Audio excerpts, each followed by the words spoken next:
Hi friends, இன்றைக்கி கிட்ஸ்க்கான lunch box ரெசிபியில் ஒரு சூப்பரான ரெசிபி பார்க்கலாங்க. இது பார்த்திங்கன்னா சோயா பீன்ஸ், கொண்டைக்கடலை, கேரட் பீன்ஸ் எல்லாம் போட்டு பண்ணுற ஒரு சாதம் தான். நம்ம சாப்பாட்டு அரிசியில் தான் பண்ண போகிறோம். எப்படி பண்ணுறதுன்னு பார்க்கலாம். அடுப்பில் ஒரு குக்கர் வச்சுக்கலாங்க. இப்போ இதில் ஒரு 2 டேபிள் ஸ்பூன் அளவுக்கு நான் இன்றைக்கி தேங்காய் எண்ணெய் சேர்த்துருக்கேன். இதில் 2 கிராம்பு சேர்த்துக்கலாம், 2 பட்டை சேர்த்துக்கலாங்க, ஒரு பிரியாணி இலை சேர்த்துக்கலாம். சேர்த்துட்டு இதில் 2 பெரிய சைஸ் வெங்காயத்தை நீல வாக்கில் கட் பண்ணி வச்சுருக்கேன். இப்போ இதை சேர்த்துக்கலாம்.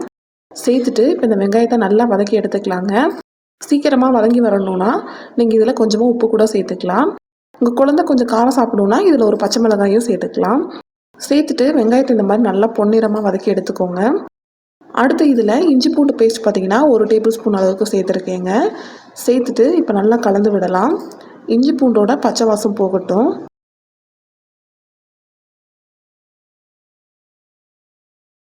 அடுத்து இதில் ஒரு கைப்பிடி அளவுக்கு கொத்தமல்லி தழை சேர்த்துருக்கேங்க. உங்கள்கிட்ட புதினா தழை இருந்ததுன்னா அதுவும் கூட கொஞ்சம் சேர்த்துக்கலாம். இது இந்த சாப்பாடு ஒரு பிரியாணி டேஸ்ட்லேயே தாங்க இருக்கும். ஆனால் நம்ம சாப்பாடு அரிசியில் பண்ணுறோம்.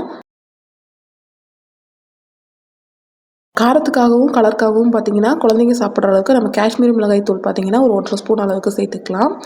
சாப்பாடு நல்லா வாசமாக இருக்கணும் அப்படிங்கிறதுக்காக நான் பிரியாணி மசாலா பார்த்தீங்கன்னா ஒரு 1/2 டீஸ்பூன் அளவுக்கு சேர்த்துருக்கேன். சேர்த்து பச்சை வாசம் போகிற அளவுக்கு எண்ணெயில் வதக்கி விட்ட பின்னாடி இதில் ஒரு தக்காளி சேர்த்துக்கலாங்க. தக்காளி சேர்த்துட்டு தக்காளியும் நல்லா இந்த மாதிரி வதக்கி விட்டுக்கோங்க.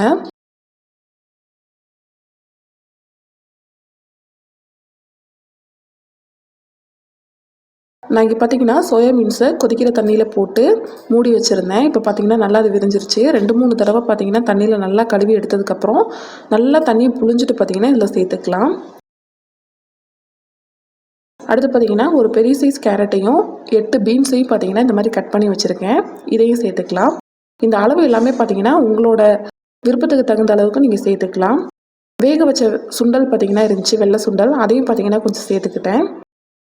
இதெல்லாம் சேர்த்து சாப்பிடும்போது அவங்களுக்கு தேவையான சத்து பார்த்திங்கன்னா இதிலே கிடச்சிரும். நம்ம சாப்பாட்டு அரிசியில் தான் பண்ணுறோம். அதனால் பார்த்திங்கன்னா எந்த பிரச்சனையுமே இல்லை. இப்போ இந்த எண்ணெயிலே பார்த்திங்கன்னா இது எல்லாத்தையுமே நல்லா கலந்து விடலாங்க. சோயா பீன்ஸ், கேரட் பீன்ஸோட பச்சை வாசமெல்லாம் நல்லா போகணும்.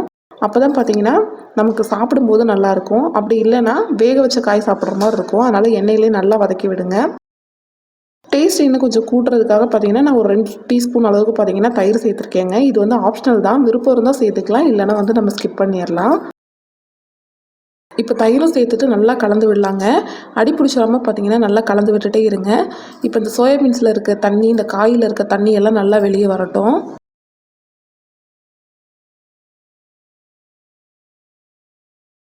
நல்லா அந்த மாதிரி கலந்து விட்டுட்டே இருங்க. கலர் நல்லா இந்த மாதிரி மாறி வரணும். வந்த பின்னாடி நம்ம ஊற வச்சுருக்க அரிசி சேர்த்துக்கலாம். நான் பார்த்தீங்கன்னா சாப்பாட்டு அரிசியை 20 நிமிஷம் ஊற வச்சுருக்கேங்க. 3 டம்ளர் அளவுக்கு அரிசி எடுத்திருக்கேன். இப்போ அரிசி இந்த மாதிரி சேர்த்த பின்னாடி ஒரு தடவை இந்த மாதிரி நல்லா கலந்து விடுங்க. இந்த மாதிரி கலந்து விடுறதுனால பார்த்தீங்கன்னா அரிசியில் இருக்க தண்ணியெல்லாம் ட்ரை ஆயிரும். அப்போ நம்ம தேவையான அளவு தண்ணி சேர்த்தோம் அப்படின்னா சாப்பாடு கரெக்டான பதத்தில் வெந்து வரும். அது ஒரு காரணம். இன்னொன்று இந்த மாதிரி நம்ம இந்த எண்ணெயில் இந்த மசாலா கூட பண்ணும்போது நமக்கு சாப்பாடோட டேஸ்ட்டும் பார்த்திங்கன்னா நல்லாயிருக்கும்.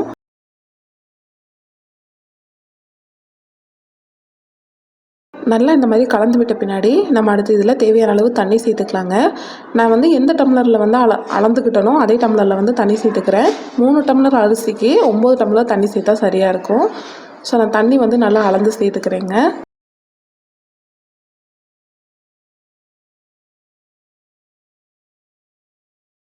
பாருங்கள், தேவையான அளவு தண்ணி சேர்த்துட்டேன்.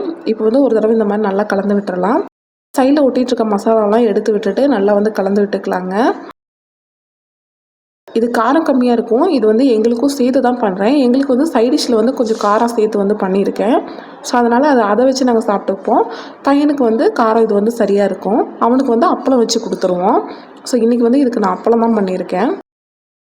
ஸோ இந்த மாதிரி உப்பு சேர்த்துட்டு நல்லா கலந்து விடலாம். தேவையான அளவு உப்பு சேர்த்துட்டு கலந்து விட்டுக்கலாங்க. இந்த சாப்பாட்டுக்கு பார்த்தீங்கன்னா அப்பளம் வச்சு சாப்பிட்டா ரொம்ப நல்லா இருக்குங்க.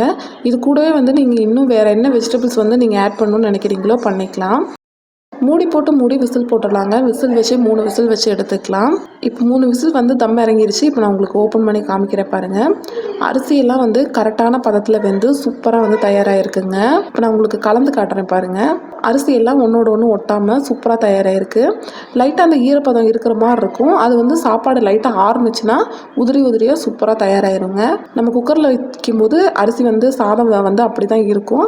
நம்ம கொஞ்சம் ஆற வச்சிட்டோம்னா வந்து பார்த்திங்கன்னா உதிரியாக சூப்பராக ரெடி ஆயிரும். சாப்பாடு நல்லா வெந்து நல்லா ரெடி ஆயிடுச்சுங்க. இப்போ வந்து நான் டிஃபன் பாக்ஸில் வச்சு பேக் பண்ணிட்டேன் பாருங்கள். ஸோ இந்த சாதமும் இது கூட வந்து ஸ்நாக்ஸுக்கு ஆப்பிளும் பப்படம் வந்து 2 பொரித்து அதையும் வந்து வச்சு கொடுத்துருக்கேன். ஸோ இதுதான் வந்து ஒரு கிட்ஸோட லஞ்ச் பாக்ஸுக்கு ஒரு சூப்பர் ஹெல்த்தியான ரெசிபிங்க. இதே மாதிரி நிறைய வீடியோ சேனலில் இருக்குது, செக் பண்ணிக்கோங்க. இதே மாதிரி இன்னொரு வீடியோவில் பார்க்கலாம். Bye friends.